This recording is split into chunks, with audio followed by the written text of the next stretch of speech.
कुछ हद तक मैं इलॉन मस्क को इसके लिए जिम्मेदार ठहराता हूँ। क्यों? उन्होंने ये लोगों को पेमेंट करना शुरू कर दिया जितना उनके पोस्ट पे एंगेजमेंट आता है। Equanimity not genius leads to riches in stock market. पहले देश में दो चीज़ें इस तरह से एनालाइज होती थी, विश्लेषण होता था। एक तो पॉलिटिक्स और दूसरा क्रिकेट। इस बॉल को ऐसे मारना चाहिए था, टीम में इसको सिलेक्ट करना चाहिए था, बैटिंग ऑर्डर इस तरह से होना चाहिए था। तो वही विश्लेषण अभी फंड्स का, इन्वेस्टमेंट्स का हो रहा है। जहाँ जाइए, सिर्फ मुंबई में नहीं, कहीं भी जाइए, सबसे पहला सवाल क्या हो रहा है यार बाजार में? क्या लग रहा है? क्या लग रहा है? अगर आप कोई बीज बोते हो तो कई रुतें आती हैं, उसको पानी देना होता है, धूप देनी होती है, खाद देनी होती है, देखभाल करोगे पौधे की तब वो बड़ा होगा और आपको फल देगा। आज आपने बोया, कल आपको फल चाहिए, तो वैसा नहीं होता है कुदरत में। करियर में या निवेश में भी वैसा ही होता है, आपको आवश्यक समय देने की ज़रूरत है। इंस्टेंट फल नहीं मिलता। कितनी भी मुश्किलें हों, डटे रहना है और हार नहीं माननी। आप में से कई लोग हर एपिसोड के बाद लिखते हैं कि राजीव ठक्कर जी को लेके आइए। आज 2 साल की कोशिश के बाद राजीव ठक्कर जी मेरे साथ हैं सिंपल है शो पे। CIO हैं और डायरेक्टर हैं PPFAS एसेट मैनेजमेंट कंपनी, जो पराग पारिक फाइनेंशियल सर्विसेज। ज़िंदगी में उतार चढ़ाव तो आते रहते हैं। तो हमारी देश में किसी भी ऑफिस में चले जाइए आप, तो वहाँ पे आपको पराग भाई, जो पराग पारिक हमारे फाउंडर थे, उनकी तस्वीर दिखेगी और उसके नीचे एक पंक्ति लिखी होती है, equanimity not genius leads to riches in stock market.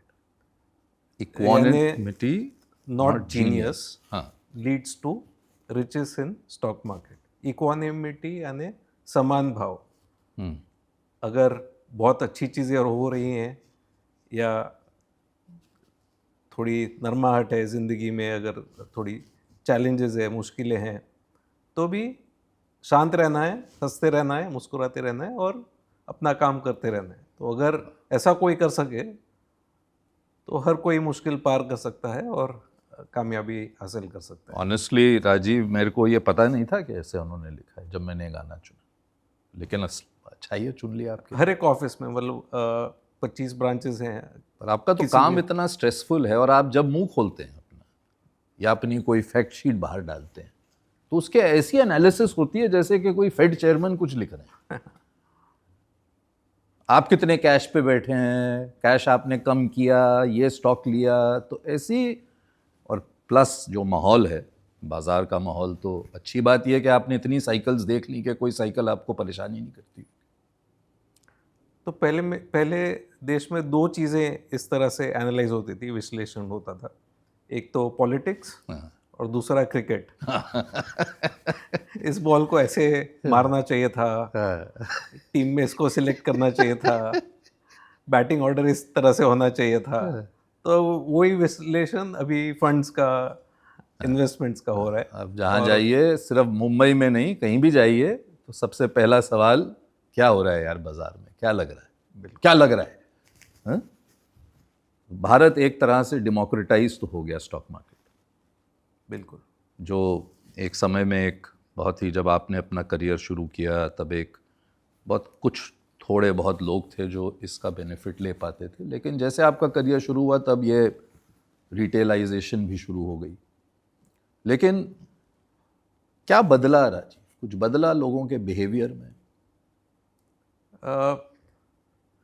तो दो तरह के लोग हैं आज बाजार में, और ये दोनों एक्सट्रीम्स पर हैं।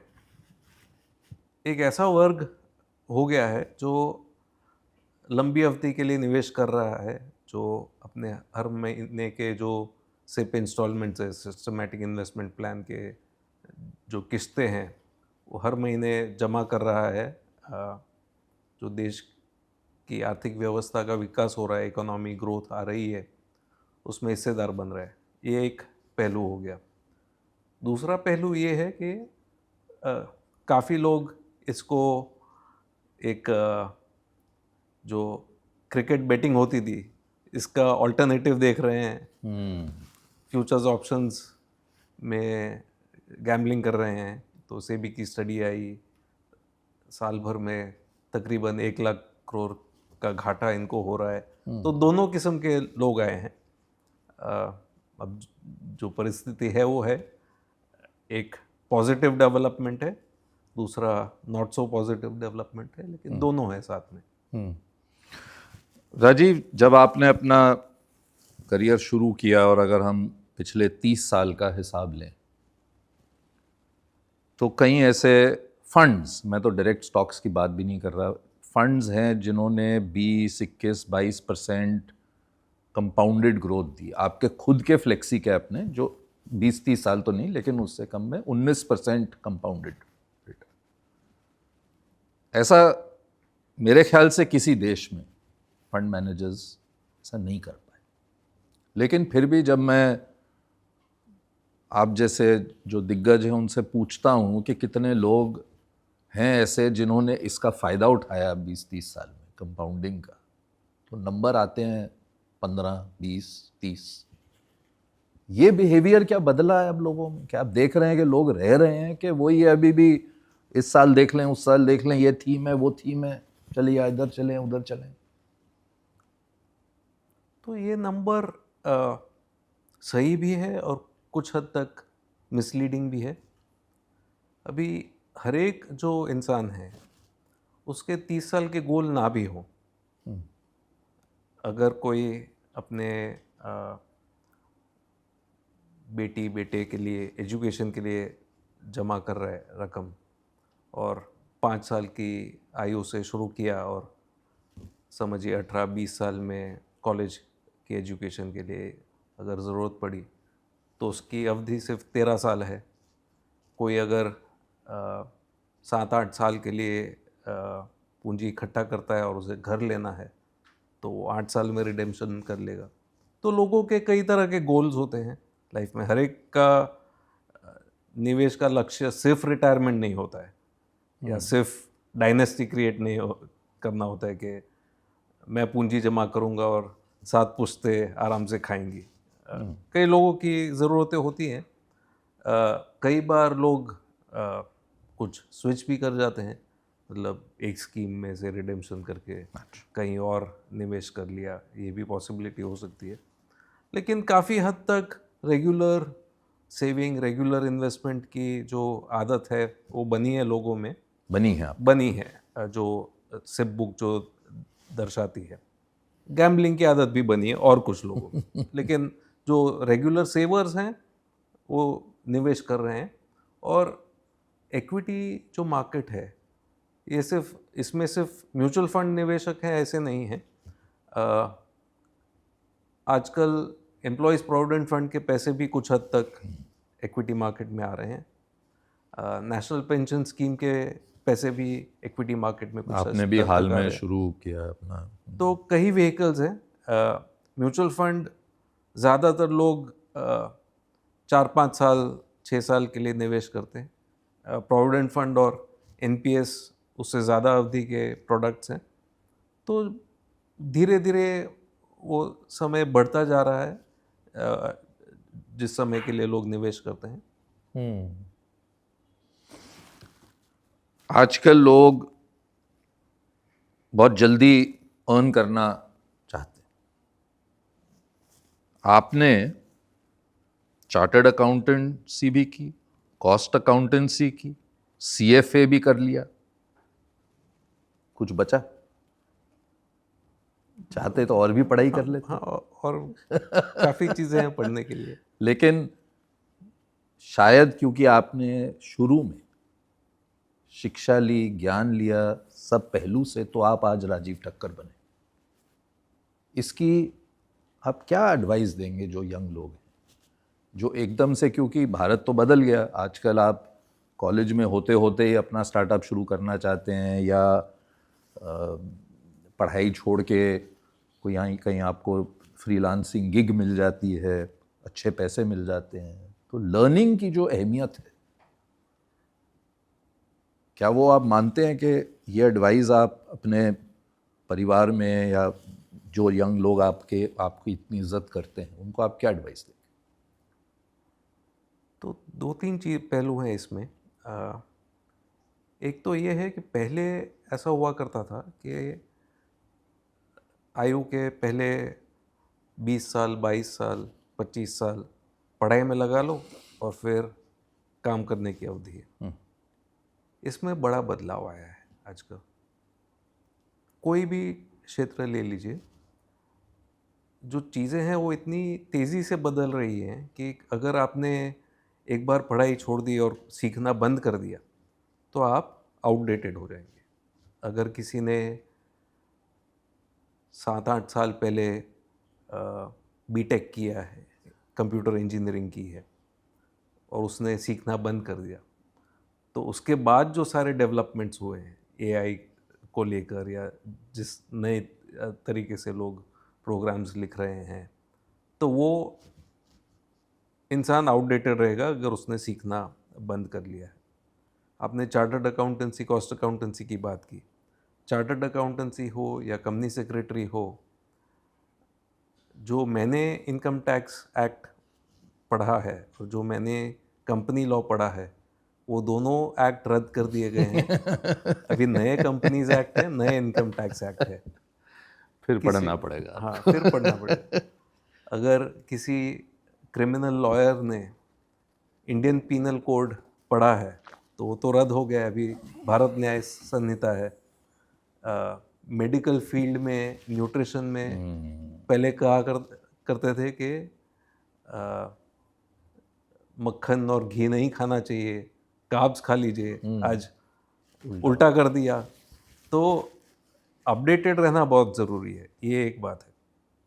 दूसरी जो आपने बात की कि लोगों में शॉर्ट टर्मिज्म बहुत आ गया है, लोगों को जल्दी जल्दी रिटर्न्स चाहिए।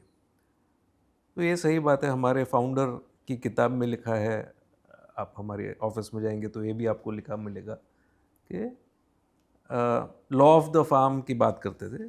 अगर आप कोई बीज बोते हो तो कई रुतें आती हैं, उसको पानी देना होता है, धूप देनी होती है, खाद देनी होती है, देखभाल करोगे पौधे की तब वो बड़ा होगा और आपको फल देगा। आज आपने बोया, कल आपको फल चाहिए, तो वैसा नहीं होता है कुदरत में। करियर में या निवेश में भी वैसा ही होता है। आपको आवश्यक समय देने की ज़रूरत है, इंस्टेंट फल नहीं मिलता।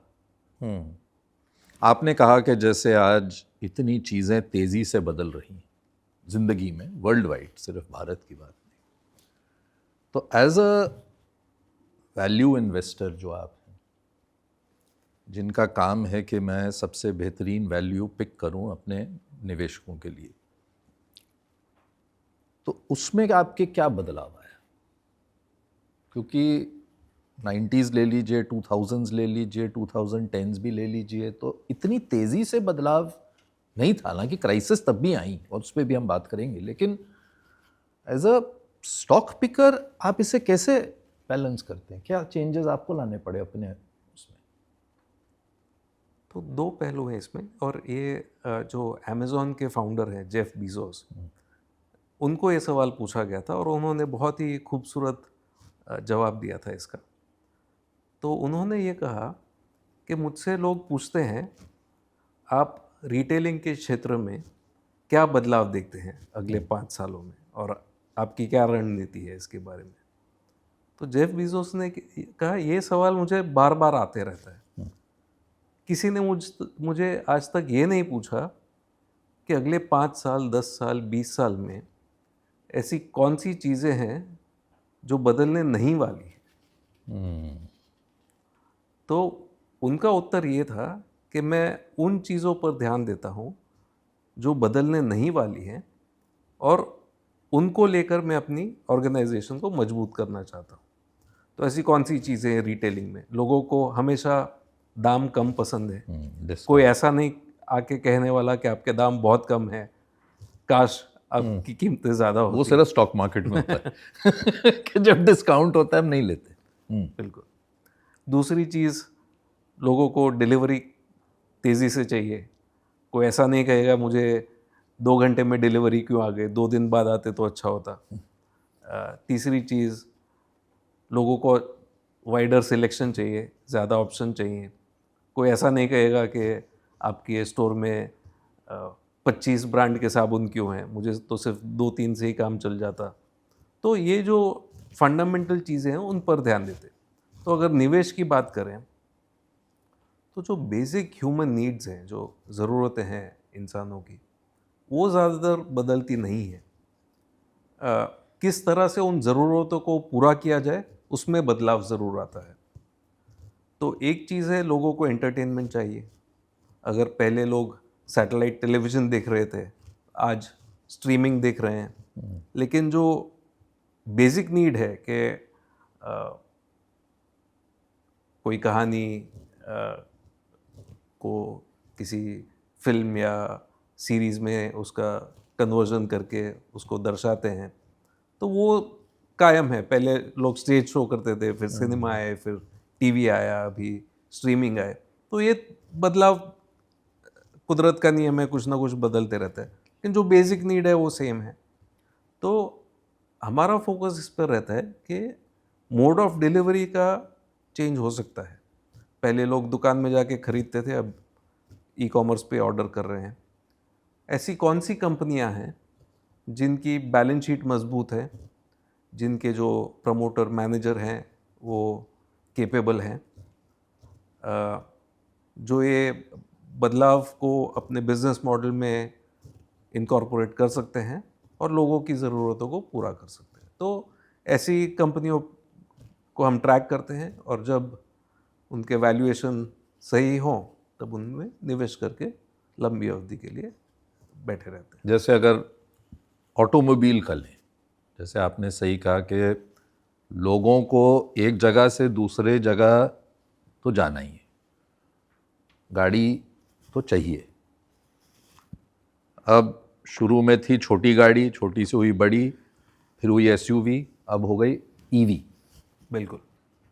तो आप ये कह रहे हैं, correct me if I am wrong, कि अगर कोई ऐसी कंपनी है जो इन चेंजेस को अडेप्ट करके उसमें ला रही है चेंजेस, बिल्कुल। और अगर बाकी क्राइटेरिया आपके मुताबिक, तो ऐसा नहीं है कि मैं ईवी आ गए तो मैं ऑटोमोबाइल से निकल जाऊं। बिल्कुल। लेकिन कुछ हो सकते हैं जो लेगार्ड हो जाएं, जो उसको ना देखें नए ट्रेंड को, बिल्कुल। उनको आप रिजेक्ट करेंगे, ना कि सेक्टर को। बिल्कुल। तो स्टॉक ब्रोकर ले लीजिए, पहले लोग रिंग में जाते थे, चीख के सौदा किया करते थे, फिर कंप्यूटर आ गए, कंप्यूटर पे ब्रोकर ऑर्डर की एंट्री किया करता था, बाद में इंटरनेट ब्रोकरेज आए, बाद में डिस्काउंट ब्रोकर आए। तो कुछ जो स्टॉक ब्रोकर हैं वो ट्रांजैक्शन मैनेज कर सके, कुछ नहीं कर सके। तो हर बदलाव में कुछ लोग सक्सेसफुल होते हैं और कुछ लोग पीछे रह जाते हैं। तो ये तो उन्हें खोजना है। आपने एक इंटरव्यू में कहा कि 1,000 रुपए की एसआईपी आपको एलन मस्क या मुकेश अंबानी नहीं बनाएगी। आज भारत में ऑब्वियसली जो जिस तरह से हमारी प्रगति हुई है, एस्पिरेशंस हाई हैं लोगों के, और मेरे ख्याल से कहीं ना कहीं दिल में सब चाहते हैं कि मैं भी वेल्दी बनूं। तो क्या सही तरीका है? मतलब आप बिल्कुल राइट हैं कि 1,000 की एसआईपी से आप वहाँ तक नहीं पहुँचेंगे, और कई लोग शुरू करते हैं एक अमाउंट पे और वहीं रह जाते हैं।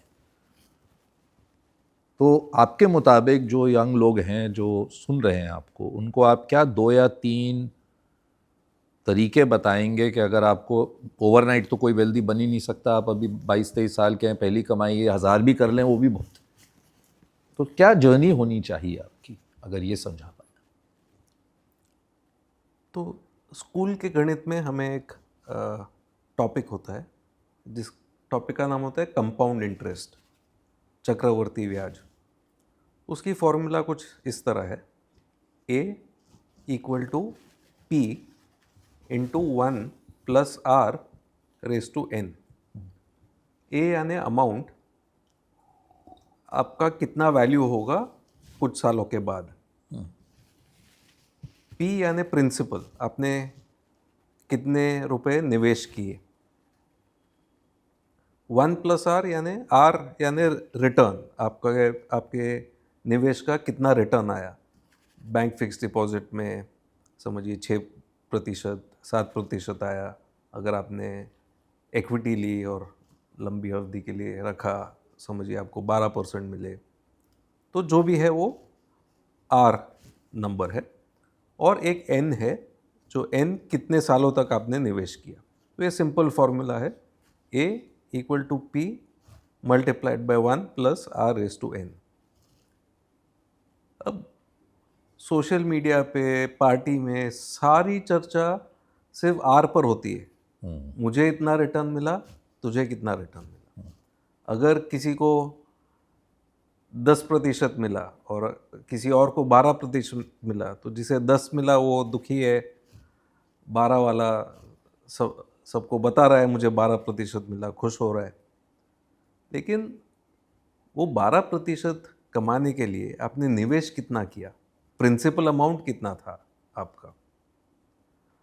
अगर जिसको 10% मिला, अगर उसने 1 लाख रुपया निवेश किया है, और अगर जिसको 12% रिटर्न मिला, उसने अगर सिर्फ 500 रुपये निवेश किया है, तो जिसने ज़्यादा रकम बनाई निवेश किया है, उसे ज़्यादा रिटर्न मिलने वाला है। तो रिटर्न, खास तौर पर इक्विटी रिटर्न, ज़्यादातर लोगों का कंट्रोल उस पर नहीं होता है। ये काफ़ी सारी चीज़ों पर निर्भर करता है।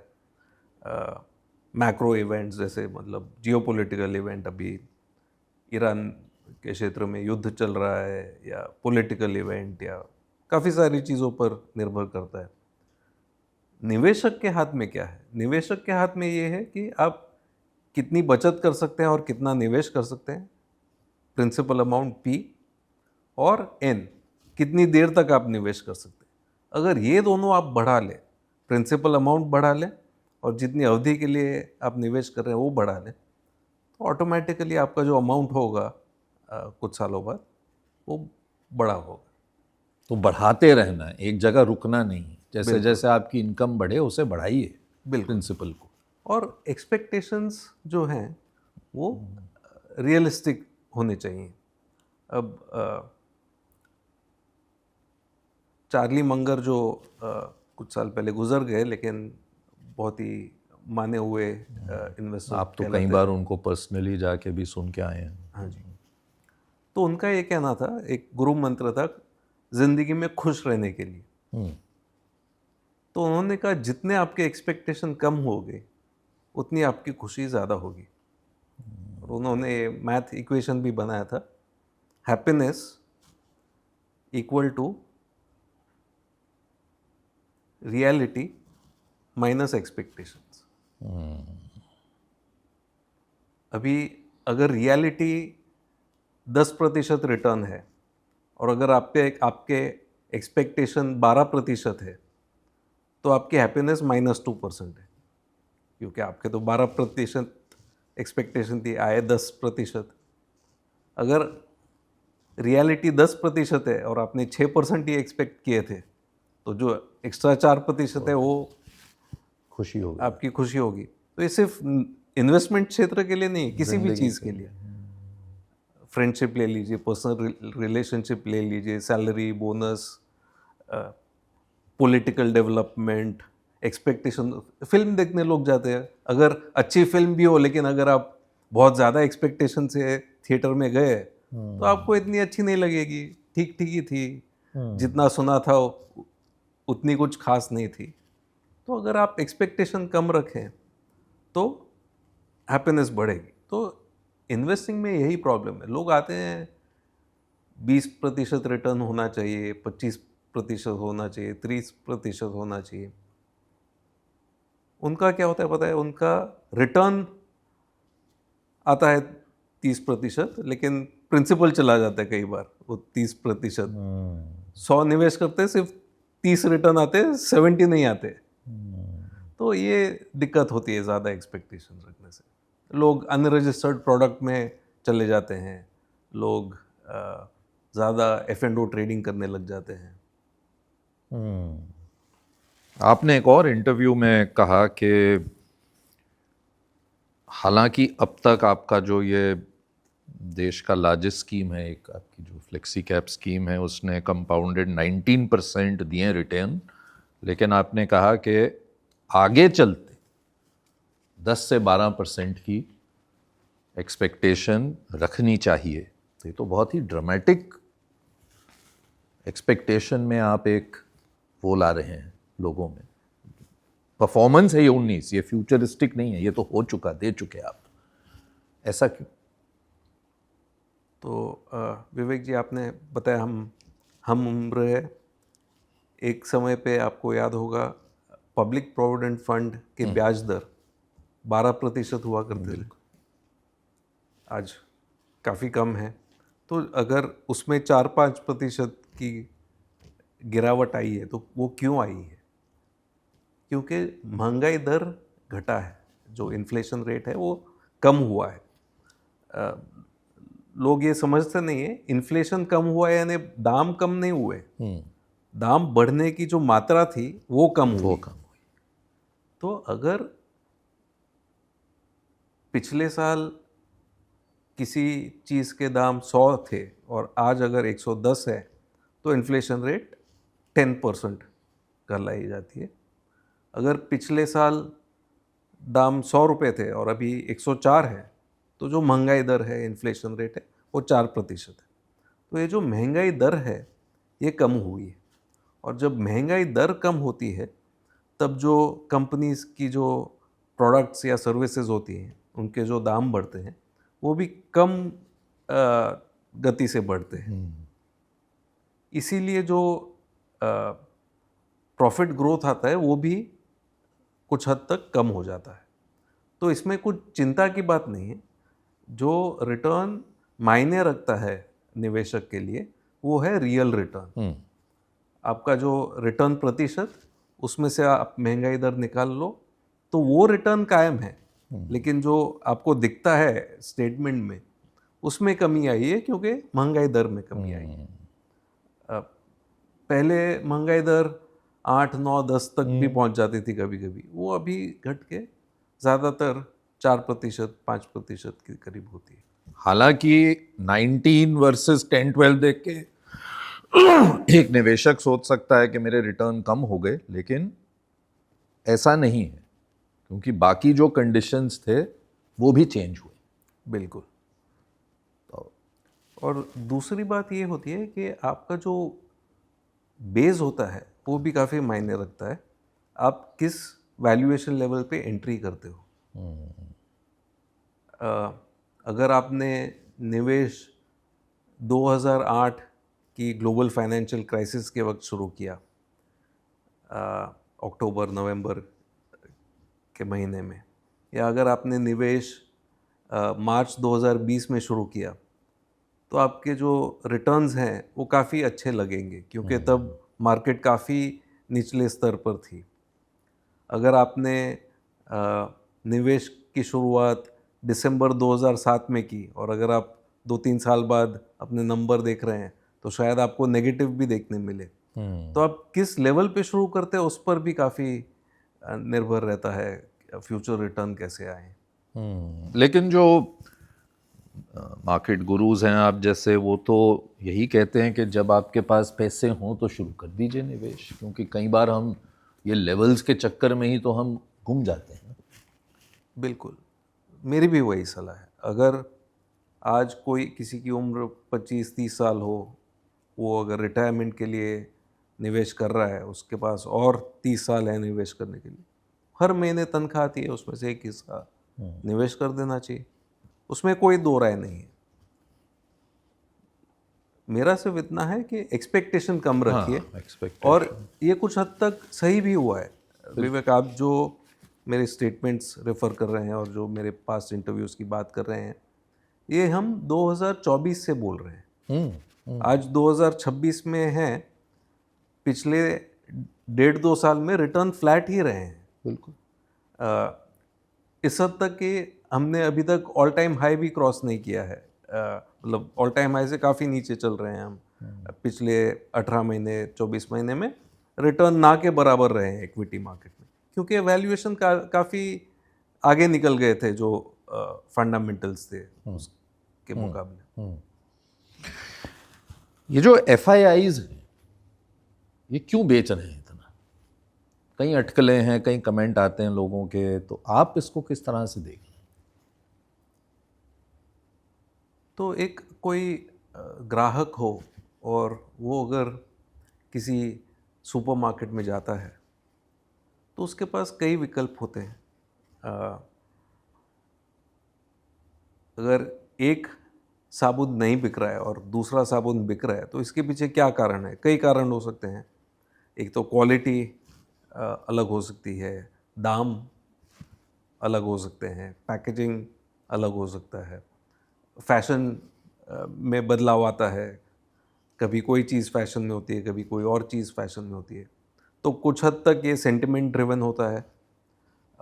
1-2 साल पहले ऐसा था कि जो पश्चिमी देशों के निवेशक थे वो चीन को एक अच्छा डेस्टिनेशन नहीं मानते थे निवेश के लिए, तो सारे लोग चीन से पैसा निकाल रहे थे। अब उस फैशन में थोड़ा बदलाव आया है। चीन ने भी कुछ रिफॉर्म्स लाए हैं, बिजनेस फ्रेंडली पॉलिसीज़ लाई हैं, तो कुछ हद तक निवेश वहाँ गया है।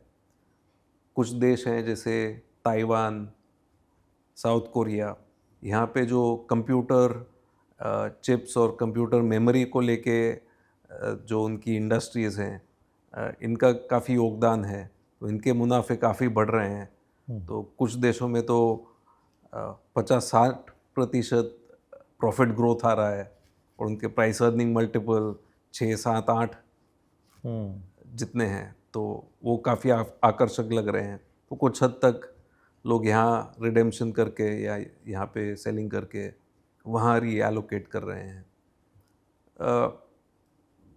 मेरे हिसाब से सबसे बड़ा फैक्टर वैल्यूएशन है, ना कि और कुछ। लोग बात करते हैं टैक्सेस की, लोग बात करते हैं AI इम्पैक्ट की, लेकिन ये छोटे फैक्टर्स हैं। मेरे हिसाब से सबसे बड़ा फैक्टर जो है वो वैल्यूएशन गैप। आप मानते हैं कि अभी भी वैल्यूएशन हाई है हमारे? काफ़ी सुधार आया है पिछले 18 महीने से, जो रिटर्न नहीं आया है और जो प्रॉफिट ग्रोथ हुआ है, इसको देखते वैल्यूएशन कुछ हद तक रीज़नेबल हुए हैं, लेकिन अभी भी वो गैप पूरा बंद नहीं हुआ है। ख़ास तौर पर जो विदेशी निवेशक हैं उनके लिए और आकर्षक पर्याय हैं विश्व में, तो वो वहाँ निवेश करना ज़्यादा पसंद करते हैं। आपने you are one of the pioneers जिन्होंने विदेशी कंपनीज अपने पोर्टफोलियो में आप लाए, उसके बाद ये ट्रेंड बना देश में। बिल्कुल। और वो बड़ी कंपनीज थी, ऐसा नहीं कि कोई छोटी कंपनीज में आपने निवेश किया। और आपका हमेशा ये व्यू रहा है कि ऐसा नहीं है कि लार्ज कैप है तो रिटर्न्स नहीं आएंगे, सिर्फ मिड कैप और स्मॉल कैप में आएंगे, क्योंकि ये एक और प्रॉब्लम है। खासकर जो आपने दूसरा सेगमेंट कहा, वहाँ पे यही है कि स्मॉल कैप में घुसिए, मिड कैप में घुसिए, वहीं रिटर्न है, लार्ज कैप तो कुछ नहीं देने वाले। तो चाहे विदेश हो चाहे देश हो, उसमें आपने हमेशा ही एक अपनी एक जो आपकी वैल्यू प्रोपोजिशन है वो रखी है। तो ये आप मानते हैं कि वो स्टोरी या वो कॉल जो है आपकी, ये अभी specially in these difficult times बेहतरीन तरीके से प्ले आउट हुई आपके लिए? हाँ, काफ़ी हद तक हमें इससे बेनिफिट हुआ है जो विदेशी कंपनियों में निवेश किया। आज भी अगर हम अपनी जेब से अपने मोबाइल फ़ोन निकालें तो या तो अमेरिकी मोबाइल फ़ोन होंगे या चाइनीज़ ब्रांड होगी जो अब इंडिया में मैन्युफैक्चर हो रही है, या साउथ कोरियन होगी, एप्पल, सैमसंग जैसी ब्रांड्स होंगी। ऑपरेटिंग सिस्टम एंड्रॉयड होगा या iOS होगा। आज भी हम जब कंप्यूटर यूज़ करते हैं तो माइक्रोसॉफ्ट विंडोज़ ज़्यादातर होगा, या तो एप्पल का मैकिन्टॉश होगा। जो AI कंपनी है सारी फॉरेन कंपनी है। कोई यहाँ पर अगर EV खरीदता है उसकी बैटरी ज़्यादातर विदेशी कंपनी से में बनी होगी। तो आज हम देखें जो इंडिया की मार्केट कैप है, सारी कंपनियों का जो जितने शेयर हैं मल्टीप्लाइड बाय उनका जो दाम है स्टॉक मार्केट में, उसका टोटल लगा लें और जो ग्लोबल मार्केट कैप है उसको देखें, तो भारत की मार्केट कैप सिर्फ 4% है ग्लोबल मार्केट कैप के मुकाबले। तो 96% कंपनियां भारत से बाहर है वैल्यू वाइज। और इसमें काफ़ी ऐसी कंपनियां जो भारत में नॉर्मली नहीं मिलती है।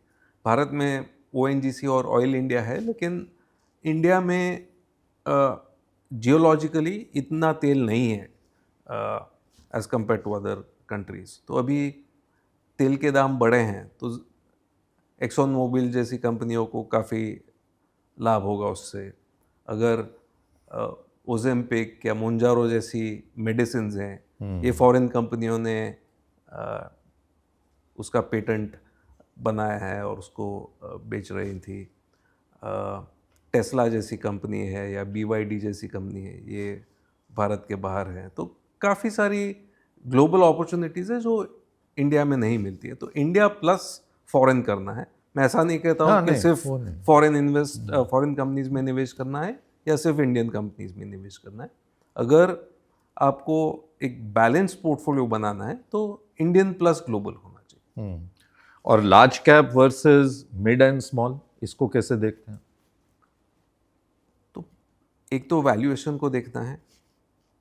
कई समय ऐसे होते हैं जब स्मॉल एंड मिड कैप में बहुत अच्छी अपॉर्चुनिटी होती है, कई समय ऐसे होते हैं जहाँ पे लार्ज कैप में अपॉर्चुनिटी होती है। ये जो बात आपने कही कि ऐसा नहीं है कि लार्ज कैप नहीं रिटर्न दे सकते, ये बिल्कुल गलत सोच है लोगों की।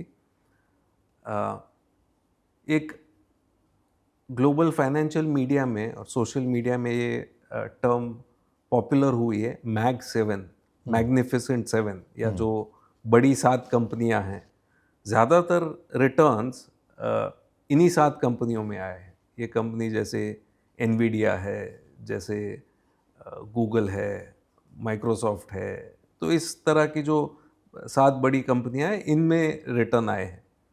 तो जो सारी जो AI रिलेटेड कंपनी है, ये सारी बड़ी कंपनियां हैं जिनके प्रॉफिट्स काफ़ी ऊपर आए हैं, अभी जो रिजल्ट्स आए हैं, और जिनकी मार्केट कैप काफ़ी बड़ी है। भारत में अगर आप देखें तो ऐसी कई छोटी बैंक्स हैं, स्मॉल कैप बैंक्स, जो 3-4 दशक से स्मॉल कैप ही रही है। वो स्मॉल कैप है इसलिए ऐसा नहीं कि वो नेक्स्ट SBI हो जाएंगी। SBI आज भी SBI है, और जो स्मॉल कैप बैंक जो 25-30 हज़ार करोड़ डिपॉजिट बेस जिनका है, वो वहीं पे है। तो ऐसा ज़रूरी नहीं है कि रिटर्न सिर्फ स्मॉल कैप में आ सकते हैं या रिटर्न सिर्फ मिड कैप में आ सकते हैं। आपको चुनाव करना है सही कंपनी का, सही वैल्यूएशन पे, तो रिटर्न अच्छे हैं।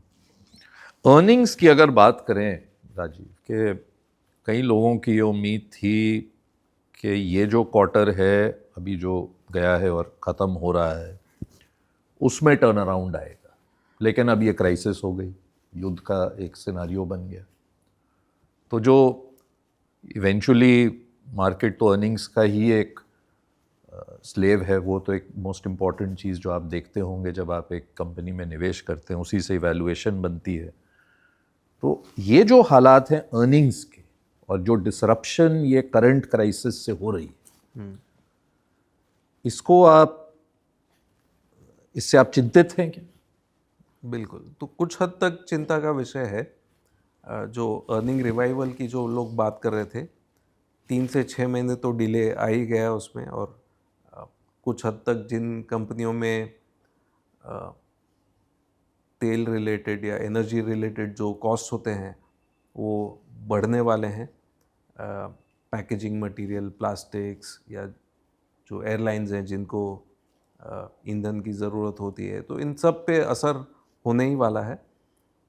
जो आम जनता है उसको कुछ हद तक प्रोटेक्ट किया हुआ है अब तक, लेकिन कहीं ना कहीं पेट्रोल डीजल के दाम बढ़ाना ज़रूरी हो सकता है अगर जल्दी युद्ध समाप्त नहीं होता है।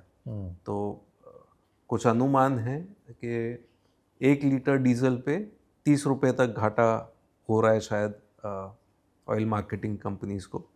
तो या तो गवर्नमेंट सब्सिडी देगी या कुछ दाम बढ़ाएंगे या कुछ घाटा मार्केटिंग कंपनीज बर्दाश्त करेंगी, लेकिन कहीं ना कहीं इसका असर आएगा। तो ये कुछ हद तक चिंता का विषय है। और ये जो टैरिफ की जो बात शुरू करी ट्रंप जी ने, वो भी तो कहीं ना कहीं अभी तक इश्यूज क्लोज नहीं हुए हैं।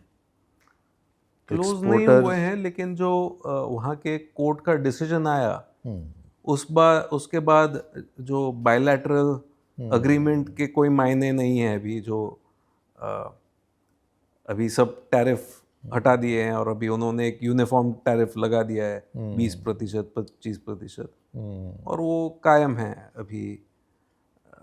फिलहाल तो वो विषय कुछ बैक बर्नर पे चला गया, लेकिन अभी भी वो वन ऑन वन कॉन्वर्सेशंस तो सरकारों के बीच चले ही जा रही है। तो एआई से कितने चिंतित हैं, डिसरप्शन जो होगा? तो ये एक विषय है जिसकी कंटिन्यूस स्टडी करना ज़रूरी है। कुछ लोग बहुत ही ज़्यादा चिंतित हैं। मैं अब तक वो जो इक्वानिमिटी मोड में हूँ, मतलब ठीक है कुछ ना कुछ इसका सल्यूशन निकाल लेंगी जो आईटी सर्विसेज कंपनियां हैं या जो ग्लोबल कैपेबिलिटी सेंटर जो यहाँ आ रहे हैं, उसमें ज़्यादा डिसरप्शन वगैरह नहीं होगा। क्योंकि अगर हिस्ट्री देखें हम, तो पहले ये चिंता का विषय था कि सारा काम Y2K रिलेटेड है लेट 90s में, इसके बाद कुछ काम नहीं रहेगा। फिर इंटरनेट का क्रैश आया, इसको देख के चिंता थी। फिर जो मेन फ्रेम से क्लाइंट सर्वर आर्किटेक्चर में शिफ्ट हुआ, उसको लेके लोग चिंता कर रहे थे। बाद में ऐसा था कि software as a services companies आ जाएंगी, तो जो ट्रेडिशनल सॉफ्टवेयर है वो ख़त्म हो जाएगा। फिर क्लाउड को लेके चिंता थी, क्लाउड मोबिलिटी एनालिटिक्स, उसको लेके चिंता थी। तो ये जो सर्विसेज कंपनियां हैं, उन्होंने ट्रांजिशन मैनेज किया है ज़्यादातर। तो एआई से प्रोडक्टिविटी बढ़ेगी इंजीनियर्स की, शायद एंट्री लेवल जॉब्स उतने एक्स्ट्रा नहीं होंगे, लेकिन पूरा ही काम ख़त्म हो जाएगा इतना पेसिमिज्म नहीं है हमारे हाउस व्यू के मुताबिक। आपने चंद्रकांत संपत जी के साथ भी काम किया, पराग पारिक जी के साथ भी किया। क्या सबसे बड़ी बात क्या सीखी इन दोनों से? तो जो संपत जी थे, काका बोलते थे उनको, तो उनका फोकस क्वालिटी प्रमोटर मैनेजमेंट पे था, तो ये एक बड़ी सीख थी उनसे। दूसरी चीज़ थी कि वो प्रॉफिट एंड लॉस अकाउंट देखने से पहले बैलेंस शीट देखने पे महत्व रखते थे। तो एक उदाहरण दूं तो 2 रिटेलिंग कंपनियां कोविड में गई।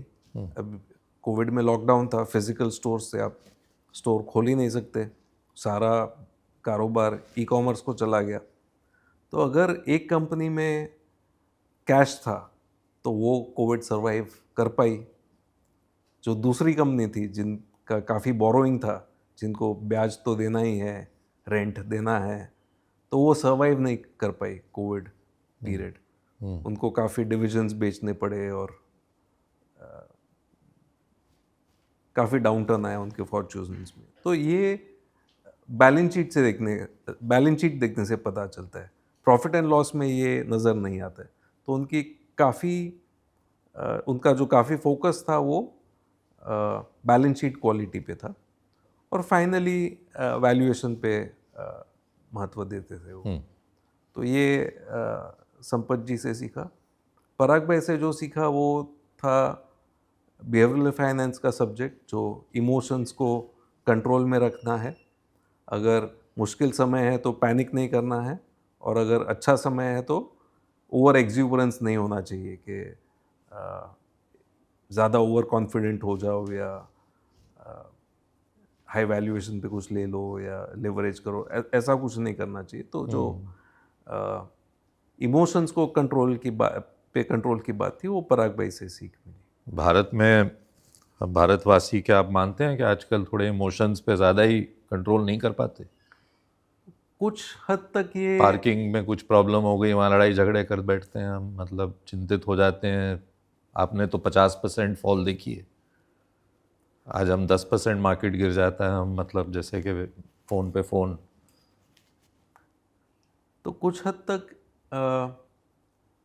जो 24/7 जो न्यूज़ साइकिल है, या जो आजकल जिसे डूम स्क्रॉलिंग कहते हैं, डूम स्क्रॉलिंग। आप कॉन्स्टेंटली या तो व्हाट्सएप पे फॉरवर्ड देख रहे हो, या इंस्टाग्राम पे हो, या एक्स पे हो, कि कोई ना कोई पोस्ट किए जा रहे हैं प्रोवोकेटिव। और टीवी न्यूज़ 24 घंटे चलता है। पहले दिन में 1 घंटे का न्यूज़ स्लॉट हुआ करता था। तो कुछ हद तक जो स्टिमुलस आता है लोगों को, वो ऊंचे स्तर पर है। लेकिन कुछ हद तक ये एज का भी फैक्टर है। जो युवा पीढ़ी है वो ज़्यादा इमोशनल होती है। जो और हम एक यंग कंट्री हैं, तो हम एक यंग कंट्री, बिल्कुल। अपने माँ बाप से क्या सीखा आपने? सबसे एक बड़ी सीख, बहुत कुछ सीखा होगा लेकिन। तो जो जिस स्टेज से भारत गुजरा है, जिस स्टेज से इंडियन मिडिल क्लास गुजरा है, लाइसेंस कंट्रोल ईरा था।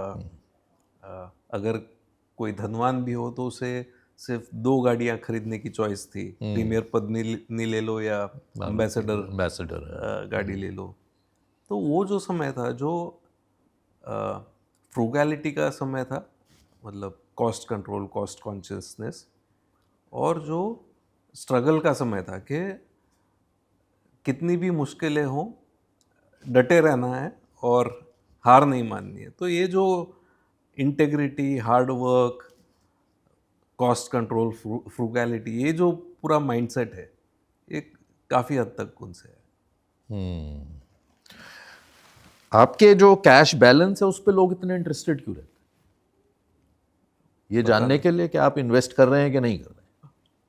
पता नहीं क्यों नहीं। रोज पढ़ता हूँ कहीं ना कहीं कि राजीव इतने कैश पे बैठे हैं, इतना कम कर दिया, उतना बढ़ा दिया। कैश पे बैठना मतलब ऐसा नहीं कि नोटों की गड्डियां हैं, लेकिन डेट में हैं आप, बेसिकली डेट फंड में ही डालते होंगे, मैं प्रिज्यूमिंग। तो कुछ हद तक मैं इलॉन मस्क को इसके लिए जिम्मेदार ठहराता हूँ। क्यों? उन्होंने ये लोगों को पेमेंट करना शुरू कर दिया जितना उनके पोस्ट पे एंगेजमेंट आता है। तो ये एक श्योर फॉर्मूला है। पीपीएफएस और कैश आप डाल दीजिए सोशल मीडिया पे, तो कुछ ना कुछ बवाल उसको लेके हो जाएगा। लेकिन आप बुलिश है इंडिया पे? बिल्कुल। मार्केट्स पे? बिल्कुल। अगले 3 से 5 साल का अगर मैं पूछूं तो? हाँ जी। एक आखिरी सवाल ये है, आप ऐसी क्या क्या चीज़ें अपनी काम के बाद करते हैं जिससे इतने फिट लगते हैं, स्माइल करते हैं, काम रहते हैं? कभी मैंने आपको विचलित या ऐसा चिंतित नहीं देखा। और ये कल्चर भी शायद आपने, क्योंकि आप नील के एक तरह से एक आप उनके रॉक रहे हैं, उन्होंने कहा इस शो पर, ये कल्चर शायद उनको भी, जब मैंने उनसे बात की तो एक लाइट थे, और उन्होंने कहा हम अपनी कंपनी में टारगेट्स तक नहीं सेट करते किसी के लिए, प्रेशर में नहीं हम काम करना चाहते। तो ऑब्वियसली पराग भाई ने, आपने, क्योंकि आपने साथ शुरू किया, ये कल्चर एक इंग्रेन किया, इसको आप अपने जीवन में, क्योंकि जो जिसे हम कहते हैं वर्क लाइफ बैलेंस, हाँ जी, सेहत पे भी ध्यान दीजिए। आपने कहा डूम स्क्रोलिंग, अब तो साइंस ने प्रूव कर दिया है कि आपके मेंटल हेल्थ के लिए भी खराब है। तो क्या है आपका मूल मंत्र जीवन का? तो कुछ चीज़ें मैं कर पाया हूँ, कुछ चीज़ें वर्क इन प्रोग्रेस है, अभी तक उसमें सफलता नहीं मिली है मुझे। तो फूड कंट्रोल इसमें सफलता है। अच्छा। जो वर्क लाइफ बैलेंस है, मतलब समय पे काम ख़त्म करना, फिर फैमिली के साथ टाइम स्पेंड करना या कुछ हॉबीज़ पे ध्यान रखना, वो कर पाया हूँ। छोटी हद तक मेडिटेशन कर पाया हूँ, तो इसमें कुछ सफलता मिली है। एक्सरसाइज ज़्यादा करनी चाहिए, लेकिन कर नहीं पाता हूँ जितनी होनी चाहिए। रीडिंग करते हैं? बिल्कुल, रीडिंग तो मतलब काफ़ी समय away from work? Away from work. बहुत बहुत खुशी हुई राजीव कि आप आए। हमेशा अच्छा लगता है आपसे बात करना, और धन्यवाद विवेक मैं जी। आपको हमेशा की तरह मेरी बेस्ट विशेस आपके फंड हाउस, आपके परिवार जिसमें नील भी है, और जिस तरह से आप पराग भाई की जो लेगेसी है उसे आगे लेके जा रहे हैं, सब बेस्ट विशेस आपके लिए। Thank you.